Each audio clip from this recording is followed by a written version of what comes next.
से जीता जाता है। हाँ। रजोगुण को सतोगुण से जीता जाता है। सतोगुण से जीता जाता है। और जैसे सतोगुण के कुछ लक्षण है, तमोगुण के कुछ है, रजोगुण के, उसके बाद सतोगुण को सतोगुण से ऊपर सद्गुण से किया जा सकता है। सद्गुण के लक्षण क्या है? नहीं नहीं नहीं, ये आप सद्गुण कहाँ, सद्गुण नहीं है, विशुद्ध सत्व, विशुद्ध सत्वगुण, विशुद्ध सत्व, विशुद्ध सत्वगुण। शुद्ध सतगुण। देखिए, एक है सतोगुण के लक्षण के अंतर्गत हम समझ सकते हैं किसी पे दया करना, किसी पे करुणा करना, है ना, दूसरे का हित सोचना। एक सेकेंड बता रही हूँ, ये सब जो है ये सतोगुण है, सब सत्वगुण के लक्षण है। पर क्या होता है कि साधना की एक अवस्था इस प्रकार की आती है जिस समय पर ये सब वृत्तियां भी हमारे लिए, हमारे आध्यात्मिक जीवन में विघ्न हो सकती है। समझ गए? आध्यात्मिक जीवन में मतलब आध्यात्मिक वृत्ति के लिए विघ्न रूप हो सकती है। ठीक है, तो उस समय पर हमको उन वृत्तियों का त्याग करना होगा।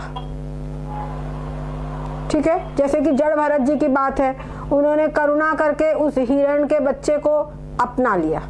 ठीक है, किसी भी प्राणी का हित करना बहुत अच्छा है, क्या समझे, किसी भी का भी प्राण, किसी का माइक चालू है शारदा, देखो तो बेटा, म्यूट कर लो सब लोग अपने आप को, यहाँ डिस्टर्ब आवाज आती है सब।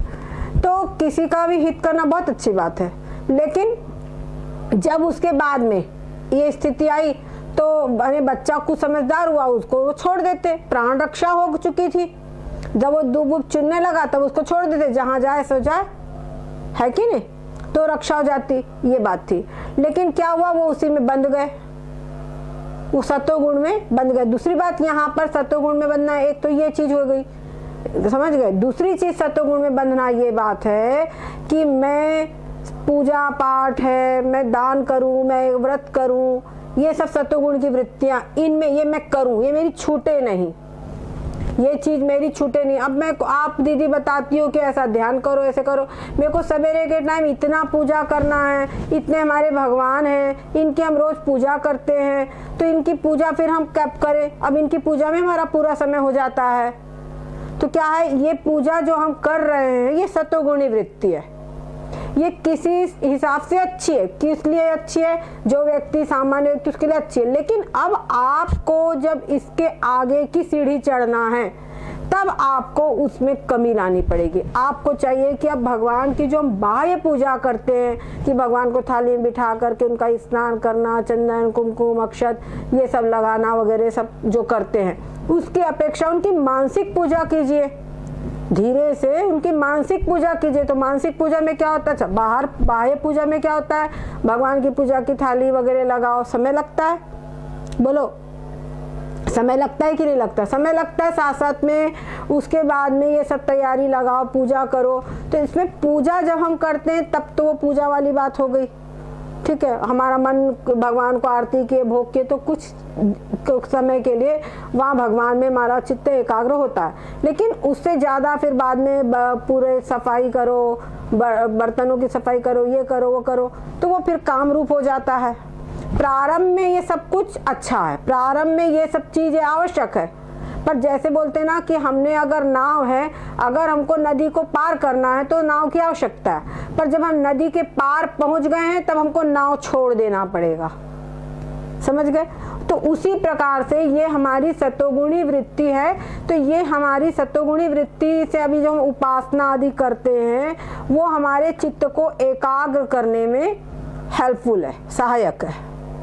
अब जब हमारा चित्त एकाग्र हो चुका है, अब हमारी आवश्यकता क्या है कि हम भगवान के जो उनका सूक्ष्म स्वरूप है, जो उनका पारमार्थिक स्वरूप है, जो सब कण कण में व्याप्त स्वरूप है, उस स्वरूप की उपासना करें, उस स्वरूप का अनुसंधान करें।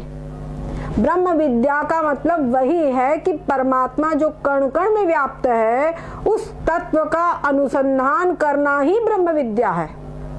समझ गए? चाहे हम राम की करें तो राम जी का भी आप देखोगे तो राम क्या है, रमन्ते योगिनो यस्मिन इति रामा, जिसमें योगी जन रमण करते हैं वो राम है।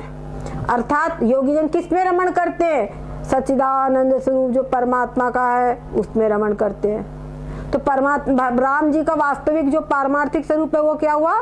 सच्चिदानंद स्वरूप हुआ। श्री कृष्ण भगवान का सच्चिदानंद रूपाय विश्वोत्पत्त्यादि हेतवे तापत्रय विनाशाय श्री कृष्णाय वयं नुमः। वहां पे भी श्री कृष्ण का जो तात्विक स्वरूप है वो क्या है? सच्चिदानंद रूप हो गया। तो वो भी सच्चिदानंद रूप है, जो चैतन्य तत्व जो हम कहते हैं कि मेरे इस शरीर में है और कण कण में व्याप्त है, ऐसा बोलते हैं जो चैतन्य स्वरूप, वही सच्चिदानंद स्वरूप राम का भी स्वरूप है, वही सच्चिदानंद रूप कृष्ण का भी स्वरूप है। भगवती का बोलती अहम देवी न चान्योस्मि ब्रह्मैवाहम न शोक भाग, वो भी कहती मैं ही वो देवी सच्चिदानंद रूप, अहम सच्चिदानंद रूपो हम, ये भगवती भी कहती है। ठीक है, उन्होंने भी हिमालय को उपदेश दिया तो हम सच्चिदानंद स्वरूपिणी, उन्होंने भी कहा। गणेश जी के आप देखो तो गणेश जी के इसमें वही है, सूर्य भगवान, हर भगवान के इसमें वही कि मैं सच्चिदानंद रूप ही हूँ। समझ गए? तो हर भगवान का जो तात्विक स्वरूप क्या है? सच्चिदानंद रूप। जो चेतन तत्व है वही रूप है। वही जो चैतन्य तत्व वो कभी राम के रूप में हो गया, कभी कृष्ण के रूप में हुआ, कभी गणेश के रूप में हुआ, कभी देवी के रूप में, कभी किसी रूप में, जैसी आवश्यकता है ना। तो वास्तव में भगवान का पारमार्थिक जो स्वरूप है वही सत्य है, उसी की तरफ हमको पहुंचना है। पर जब तक वहां पहुंचने ही है, समझ गए ना, वहां पहुंचने की एबिलिटी नहीं है, तब तक कि हम राम कृष्ण गणेश और इनकी उपासना करें। ठीक है, इनकी उपासना करे सत्वगुण। अब ये जो सत्वगुण है एक समय क्या होता है? आदत बन गई है। अरे हमारे भगवान नहाए नहीं है, अरे उनको हमको नहलाना है। क्या समझे? ये बहुत आगे की स्थिति है, ये बहुत आगे की स्थिति है। उसके बाद में फिर भगवान की पूजा, इसलिए मतलब ये है कि हमारे घर में बच्चों में भी संस्कार पड़े, इसलिए कर रहे हैं। लेकिन अपने लिए तो हम भगवान की जो भगवान है, भला भगवान को कैसे भगवान पर चढ़ाऊं मैं, इस प्रकार से उनकी पूजा करें। कैसे? निराकार तत्व परमात्मा है तो एक ही भाव से, अभेद भाव से उनकी उपासना करें, उनकी पूजा करें। समझ गए? ये अहंग्रह उपासना कहलाती है। तो ये अहंग्रह उपासना जब हम करते हैं इस तरीके से, जो हमारी सतोगुणी वृत्ति हमने बताया ना, वो सतोगुण को इस प्रकार से जीता जा सकता है। समझ गए? नहीं तो भगवान की पूजा न छूटे, हमारा वो उपास न छूटे, हमारा वो न छूटे। समझ गए? हमको इतने बजे सवेरे नहाना ही है, भले ही तुम्हारा नहाने की वजह से स्वास्थ्य खराब हो रहा है, नहाने की वजह से तुम्हारा चिंतन छूट रहा है। एक दिन हमने और बताया था कि एक स्थिति है कि हमको प्रारंभिक अवस्था कि हमको स्नान करके भगवान का ध्यान करना है, पर एक स्थिति ऐसी पहुंच गई है कि आप सवेरे उठे सो करके और आपका चिंतन अपने आप चलने लगा। अपने आप चिंतन चलने लगा। अब चिंतन चल रहा है लेकिन हमारा नहाने का टाइम हो गया है। ठीक है, तो नहाने का हमारा समय हो गया है, इसलिए उस वृत्ति को छोड़ दिया और नहाने चले गए। समझ गए? समझे कि नहीं समझे? तो ये आप सतोगुण से हार गए। इसका मतलब शुद्ध सत्वगुण मतलब परमात्मा को तत्व रूप से जानना और उनका चिंतन करना है। हाँ, वही वृत्ति जो है वो शुद्ध सत्व है, बस शुद्ध सत्वगुण है। मतलब तीनों गुणों से पार हो जाओ, यद्यपि वो भी सत्वगुण ही है पर वो एकदम शुद्ध सत्वगुण, ये मतलब है। ठीक है, वो आगे बढ़ने के लिए पीछे की चीजें छोड़ते जाओ। जैसे नदी पार कर लिया तो नाव को छोड़ो, और तुम बोले अरे हमारी नाव छूट जाएगी, अरे नाव छूट जाएगी, नाव को हम कैसे छोड़े? इसी नाव के सहारे तुमने नदी पार की, इस नाव को हम कैसे छोड़े? तो बताइए, जहां आपको गंतव्य पे पहुंचना है आप कैसे पहुंचोगे?